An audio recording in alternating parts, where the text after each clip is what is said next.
Meus caros ouvintes, leitores e telespectadores, conforme comentei ontem, a Câmara aprovou o projeto de renegociação das dívidas dos estados com o governo federal, com prazo previsto para 20 anos. Os deputados retiraram exigências de contrapartida feitas pelo governo para poder selar a negociação.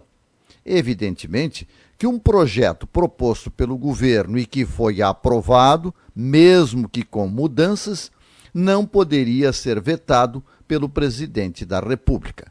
Mas não tenham dúvidas que haverá sim exigências, pois não há como simplesmente financiar as dívidas estaduais sem que os governadores façam esforço para conter a gastança e incompetência administrativa que levaram muitos deles à falência. Um exemplo do que precisa ser feito está acontecendo no Rio Grande do Sul. Proposta pelo governador José Ivo Sartori, do PMDB, e aprovado pela Assembleia Legislativa, a extinção de 6 fundações estaduais é um dos projetos mais polêmicos do pacote apresentado para reduzir a máquina pública e amenizar a crise. Mais fundações deverão ser extintas, e o cálculo é de que mais de 1.000 funcionários serão demitidos. O mesmo precisará ser feito no Rio de Janeiro, Minas Gerais e outros que estão em falência administrativa.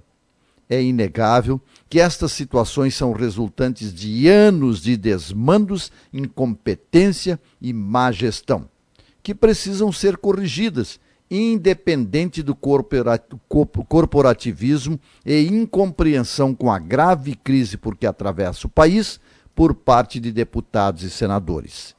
Temer tem uma rara oportunidade para demonstrar determinação para fazer aquilo que precisa ser feito e não simplesmente atender aos caprichos de políticos que se lixam para a situação e a opinião pública.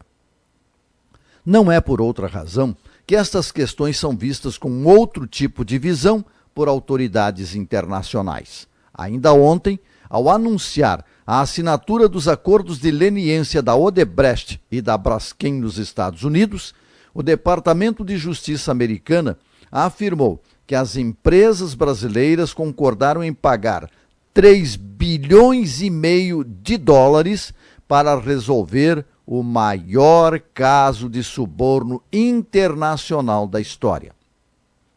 Assinados no âmbito da Operação Lava Jato, os acordos suspendem ações judiciais contra as duas empresas nos Estados Unidos, após ambas terem admitido culpa nos casos de corrupção envolvendo a Petrobras.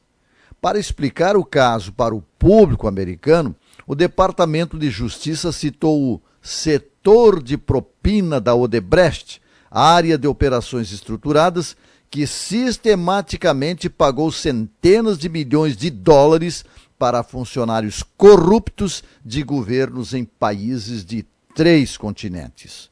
Dos cerca de 6 bilhões e 900 milhões de reais a serem pagos como multa por envolvimento no esquema de corrupção, o Brasil ficará com 2 bilhões e 300 milhões da Braskem e 3 bilhões da Odebrecht, ou seja, 5 bilhões e 300 milhões de reais. O restante ficará com Estados Unidos e a Suíça.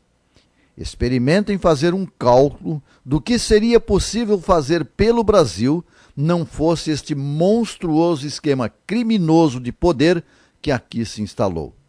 Certamente que o Papai Noel poderia ser mais generoso para milhões de brasileiros. E ainda há quem apoie esta gente que ajudou a murchar o saco do bom velhinho. Direto de Brasília, José Wojtchomas.